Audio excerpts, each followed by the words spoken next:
Shalom saudaraku yang kekasih dalam Tuhan Yesus Kristus. Selamat pagi, salam sejahtera untuk kita semua, dimanapun saudara-saudara berada. Selamat datang kembali di Renungan Kristen pagi hari ini.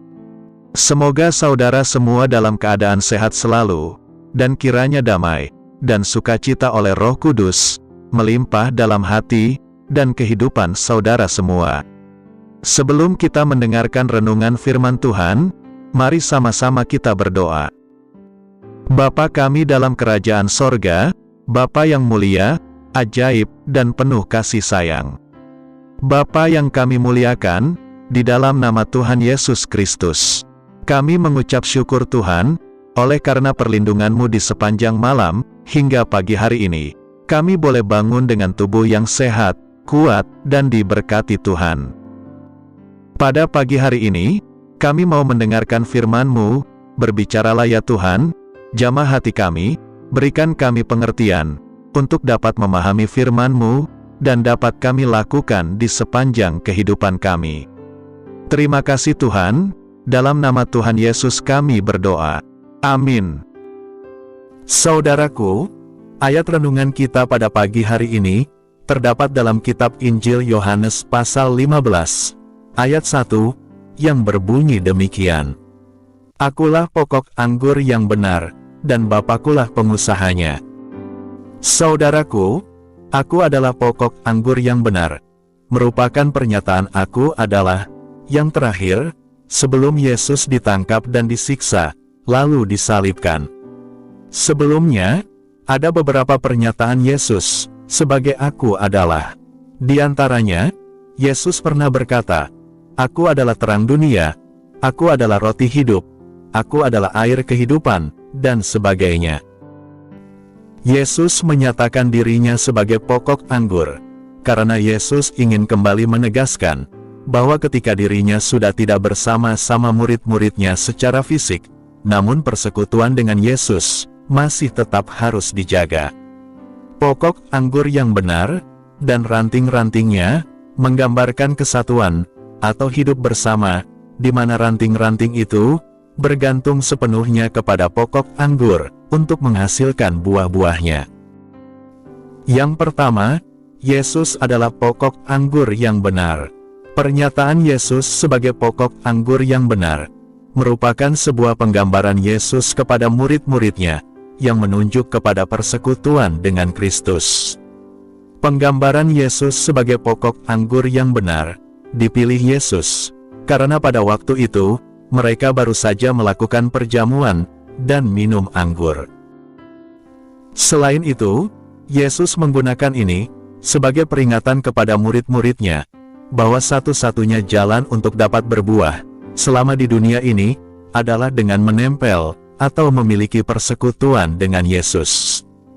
Yesus mengingatkan, bahwa bangsa Israel sebagai sebuah bangsa, telah gagal menjadi pokok anggur, yang sesuai dengan harapan Bapa. Sebenarnya, bangsa Israel diharapkan untuk dapat menjadi pokok anggur, yang menghasilkan buah yang baik, dan menjadi berkat bagi bangsa lain. Hal ini seperti dinyatakan dalam kitab Mazmur pasal 80, ayat 9 dan 10. Namun ternyata, bahwa bangsa Israel telah gagal memenuhi harapan Allah, sehingga mereka menjadi pohon anggur yang liar, seperti yang dinyatakan dalam Yeremia pasal 2, ayat 21. Bahkan Hosea menulis, dalam Hosea pasal 10, ayat 1, bahwa Israel telah berpaling kepada berhala-berhala. Dengan menyatakan dirinya sebagai pokok anggur yang benar, Yesus ingin mengingatkan, bahwa tidak ada pokok anggur yang benar, kecuali Yesus. Segala kebanggaan orang Yahudi, sebagai bangsa pilihan Tuhan, tidak akan membuat mereka berbuah, jika mereka tidak menempel dalam pokok anggur yang benar itu. Tidak ada pokok anggur benar yang lain, selain dari Kristus. Maka bila kita ingin berbuah di dunia ini, dan memuliakan Bapa, jalan satu-satunya, adalah dengan menempel kepada Yesus, sebagai pokok anggur yang benar. Yang kedua, orang percaya adalah ranting, dari pokok anggur yang benar. Yesus menggambarkan murid-muridnya sebagai ranting dari pokok anggur yang benar itu. Yesus juga menggambarkan dalam ayat 4-8 bahwa ranting itu harus tinggal di dalam pokok anggur. Ranting hanya akan berbuah jika tinggal pada pokok anggur yang benar. Di dalam Kristus dan tinggal di dalam Kristus adalah dua hal yang berbeda. Di dalam Kristus berkenaan dengan persatuan yang dilaksanakan oleh kuasa. Maksudnya adalah bahwa ketika seseorang percaya kepada Kristus, maka kuasa ilahi membuat dia berada di dalam Kristus. Dia menjadi bagian Kristus. Sedangkan tinggal di dalam Kristus berarti terus-menerus tinggal di dalam Kristus, yaitu memelihara persekutuan dengan Allah di dalam Kristus, seperti penggambaran ranting. Ranting tersebut memang sudah ada pada pokok anggur, namun pertanyaannya adalah apakah ranting tersebut benar-benar menempel pada pokok anggur, atau tidak. Apabila ranting tersebut tidak benar-benar terhubung dengan pokok anggur, dan tidak dapat menyerap sari-sari makanan dari pokok tersebut, maka ranting tersebut tidak akan bertumbuh dan berbuah. Jadi, sebagai ranting, kita perlu menjaga persekutuan kita dengan Yesus, yang adalah pokok anggur yang benar, sehingga kita berbuah lebat. Hal ini penting, sebab tanpa persekutuan dengan Kristus, maka segala pekerjaan yang kita lakukan adalah sia-sia. Bahkan dengan tegas, Yesus mengatakan bahwa di luar Kristus, kamu tidak dapat berbuat apa-apa. Kekristenan bukan hanya berbicara mengenai seberapa banyak pelayanan atau pekerjaan yang kita lakukan, namun ada hal yang lebih mendasar. Hal tersebut adalah apakah pekerjaan dan pelayanan yang kita lakukan tersebut, kita lakukan dalam persekutuan dengan Kristus atau tidak. Seperti Tuhan mengingatkan bangsa Israel, yang telah gagal menghasilkan buah yang berkenan bagi Bapa. Hosea mengatakan, bahwa bangsa Israel banyak buah, namun semakin banyak berbuah, semakin mereka banyak mendirikan mezbah dan tugu berhala. Hal inilah yang disebutkan sebagai buah yang liar, sebab buah tersebut tidak dilakukan dalam persekutuan dengan Allah. Segala usaha, pelayanan, dan pekerjaan kita akan sia-sia dan seperti ranting yang layu jika kita melakukannya tanpa persekutuan dengan Yesus. Yang ketiga, kasih yang mempererat persekutuan kita dengan Kristus. Lebih lanjut, Yesus menjelaskan penggambaran ini dengan menjelaskan bahwa Bapa, sang pengusaha pokok anggur tersebut, adalah pengusaha yang baik. Pengusaha yang baik akan mengusahakan, menanam, dan memelihara.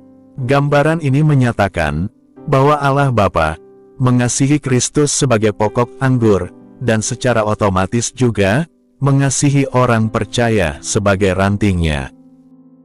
Oleh sebab itulah, Yesus berkata dalam ayat 9, "Seperti Bapa telah mengasihi aku, demikianlah juga aku telah mengasihi kamu, tinggallah di dalam kasihku itu." Untuk menjaga persekutuan kita dengan Allah, adalah dengan merenungkan kasih Bapa dan Kristus, yang kekal kepada kita.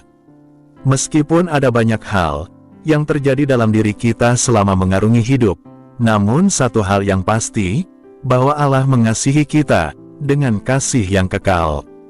Oleh karena itu, segala masalah, dan segala hal yang tidak enak, yang mungkin kita alami di dunia ini, tidak dapat memisahkan kita dari kasih Bapa.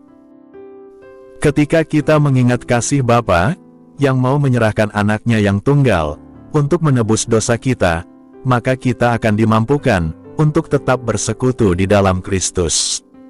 Jika kita tinggal di dalam kasih Allah itu, maka kita akan dimampukan mengasihi sesama kita, sehingga kita benar-benar menjadi murid Kristus, bahkan disebut sebagai sahabatnya. Inilah perintah yang diberikan Kristus, dalam ayat 12-17. Yesus mengatakan, bahwa jika kita menuruti perintahnya, dan tinggal di dalam kasih-Nya, maka kita adalah sahabat Kristus. Hal ini bukan berarti menjadi sahabat Kristus, bergantung kepada ketaatan kita, tetapi karena kasih-Nya. Sebab kita mesti ingat, bahwa kita tidak dapat berbuat apa-apa tanpa Kristus. Kita hanyalah ranting. Tempat buah itu ada, namun sebenarnya, yang menghasilkan buah, adalah pokok anggur, bukan ranting. Jadi, ketika kita berbuah, janganlah bangga, sebab Kristuslah yang mengerjakannya di dalam kita. Jika kita dimampukan taat, dan mengasihi, itu juga bukan karena kehebatan kita, sebab Kristuslah yang mengerjakannya bagi kita. Amin. Tuhan Yesus memberkati. Demikianlah renungan firman Tuhan pada hari ini. Semoga menjadi berkat bagi kita semua. Dan sebelum kita memulai segala aktivitas di pagi hari ini, mari kita berdoa. Bapa kami yang di surga, Bapa yang kami panggil dalam nama Tuhan Yesus Kristus, kami bersyukur Tuhan atas pertolongan-Mu, penyertaan-Mu, dan atas berkat-Mu dalam hidup kami. Kami berbahagia dan bersyukur atas kebaikan Tuhan pada hari ini. Tak berkesudahan kasih setia Tuhan, tak habis-habisnya rahmat-Mu, selalu baru tiap pagi, besar kesetiaan-Mu Tuhan dalam hidup kami. Terima kasih buat firman-Mu pada hari ini ya Tuhan. Kami mau selalu belajar dan terus belajar tentang firman-Mu. Firman-Mu yang menguatkan dan meneguhkan iman kami. Firman-Mu yang mengubahkan hidup kami. Kami mau berjalan bersama dengan Engkau di sepanjang kehidupan kami, agar kami tidak tersesat di dalam dunia ini. Kami mau melakukan firman-Mu ya Tuhan di sepanjang hidup kami, agar kami tetap kuat berjalan bersama dengan Engkau. Terima kasih ya Tuhan, buat kesempatan hidup yang masih Engkau berikan. Kami mau pakai untuk hormat dan kemuliaan nama-Mu. Segala pergumulan dan persoalan hidup kami serahkan di dalam tangan-Mu. Engkau yang akan menyelesaikannya bagi kami hanya berharap kepada-Mu. Ya Tuhan, hamba berdoa buat saudara-saudaraku, yang sudah mendengarkan renungan hari ini, yang saat ini sedang mengalami sakit penyakit, pergumulan masalah, kebutuhan ekonomi, kiranya Engkau jamah, sembuhkan dan pulihkan, berkati perekonomian mereka, serta berikan jalan keluar, di setiap pergumulan masalah yang mereka sedang hadapi. Dan ajarlah kami ya Tuhan, untuk selalu berharap dan percaya sepenuhnya, kepada Tuhan Yesus. Kiranya Engkau terus memberkati kehidupan kami, keluarga kami, sanak saudara kami, daerah tempat tinggal kami, bangsa dan negara kami, pemerintah-pemerintah kami, biarlah semuanya dalam perlindungan-Mu ya Tuhan, dan jadilah sesuai kehendak-Mu yang terbaik dalam kehidupan kami. Dan pada pagi hari ini ya Tuhan, kami berterima kasih buat perlindungan-Mu di sepanjang malam yang telah kami lewati. Pagi hari ini kami akan beraktivitas sebagaimana mestinya.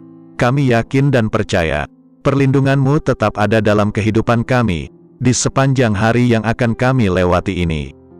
Terima kasih ya Tuhan, inilah yang menjadi doa kami. Dalam nama Tuhan Yesus, kami berdoa. Amin.